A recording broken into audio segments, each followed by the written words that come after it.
Elisa, did you enjoy the coconut juice? Yeah? Okay, the presidential convoy is gone, so let's continue. African History Daily by my daddy. Okay, so you explained to us about the bet and how it happened. And tell us about what happened afterward. So I think this bet is something that was largely forgotten or might not even have registered in Ghana among Ghanaians. I don't think it was particularly interesting for most people to consider Houphouët even in the same category. But it turns out that in Cote d'Ivoire, the bet took on a lot of meaning, at least for people who were invested in Houphouët's modernization project, because it came to symbolize a moment when Houphouët in some way projected a brilliant future for Cote d'Ivoire in 1957. And it turned out that during the 60s and 70s, at least economically, Cote d'Ivoire did have that brilliant future. So the bet really takes on this role as a prophetic moment where Houphouët takes on this mantle of being the great modernizer of West Africa from Nkrumah. It's really a marketing stunt more than anything. It seems that this bet was very attractive for researchers and for Ivorians, much less for Ghana, right? In fact, one of the reasons why this bet became such a famous event is because it was a really convenient way to set up a comparison, an analytical comparison between these two countries. They have a lot of similarities, the shared Akan history, both huge cocoa producers. These countries which seem to represent very similar dynamics, and yet one becomes a French colony and one a British colony. And so it became a comparison that social scientists really love. As a West African, I do know about the rivalry between Cote d'Ivoire and Ghana. So do you think it's just the bet that created that rivalry, or is there something else? Something like the Ashanti legacy, for example? Yeah, so one thing to understand about these two actors, which we haven't talked about yet, is that they both are a part of an ethnic group called the Akan, who are kind of shared between the Ghana-Cote d'Ivoire border. And neither of them are really kind of from the Ashanti heartland. And so part of this bet for Houphouët is to connect himself to Ghana, but in doing so to connect himself to a pre-colonial tradition of political authority that stems from the Ashanti heartland. And this is something that is important for him because he is the leader of an ex-colony that is the most diverse. And part of what he was using as a method to unite was to say, to be Ivorian is to be part of this superior tradition, this tradition of sophistication and of royalty. And he very much used the comparison of Ivorians as more modern compared to their neighbors as a way to give Ivorians an identity around which to cohere and to say that there are certain people who belong to this modern Ivorian identity and there are certain people who are excluded.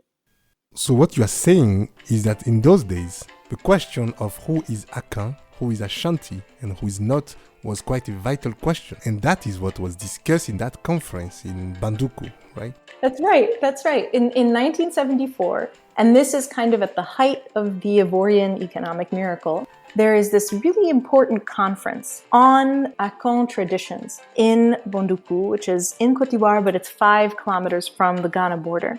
There was a big debate at this conference. On the one side, you had an Ivorian anthropologist, Georges Niango-Ramboua, who was trying to create a categorization of who was really Akan by enlarging the category. He wanted to include lots of Ivorians with Akan origins into this category of the larger Akan world. And on the opposite side of him was a Ghanaian scholar, Edo Boahen, who argued that in fact, the people with Akan origins who were on the Cote d'Ivoire side of the border couldn't really be considered authentic keepers of Akan traditions. And so what's interesting is that 20 years later, in Cote d'Ivoire, the same anthropologist is someone who gets very caught up in the Ivoirité project, and he works very hard to try to limit, of all the Ivorians on the territory, who actually gets to count as an Ivorian. And so you see that these ideas of identity and labels and ethnic groups are also bound up with a lot of ideas about power, legitimacy, authority,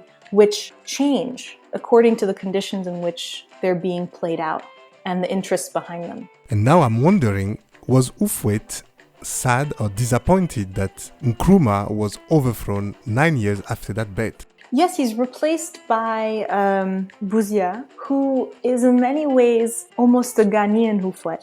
Bouzia is someone who was educated in the most kind of elite British system, and he became, in fact, a professor of sociology at Oxford. He was someone who was very, very at ease with the British colonial establishment, and he was certainly very ambitious, but he had moderate politics. He was not a Pan-Africanist. He did not agree with many of the ideas that Nkrumah had, and he also had Ashanti origin. So he was someone who felt very close to the political project of Houphouët-Boigny.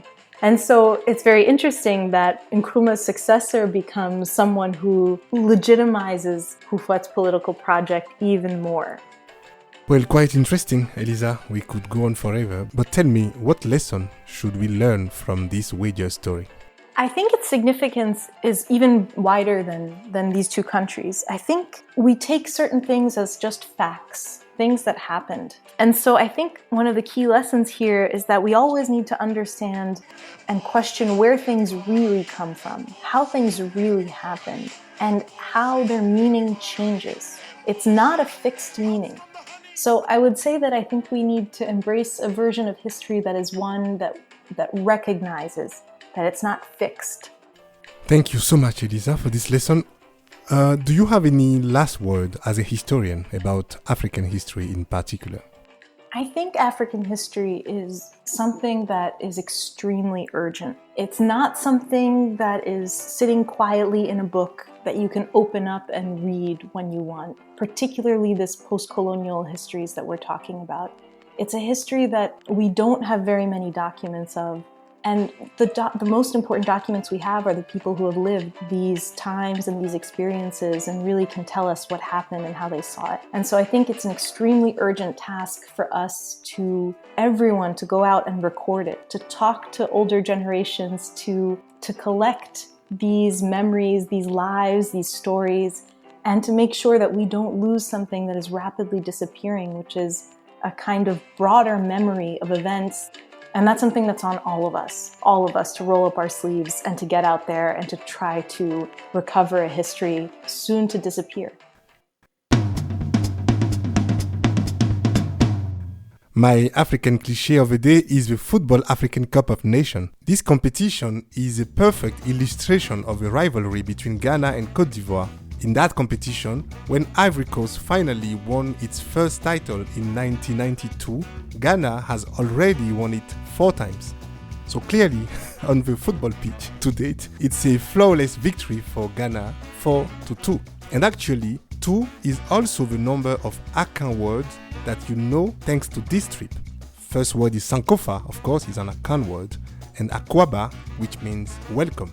2 finally is also the number of times I have come close to meeting Elisa in the past, in person. The first time in 2007-2008, I believe we must have crossed paths in a pub next to the London School of Economics and Political Sciences, where we both were studying apparently that same years. And then the second time was in the central part of Lyon in France, where we both lived in the same period within, did you guess, 2 kilometers of each other. Okay, so the symbolic of a figure 2 is another cliché for today's episode, but it doesn't tell us at all which one of these 2 men was right. What do you think? Are you Nkrumah or Houphouët?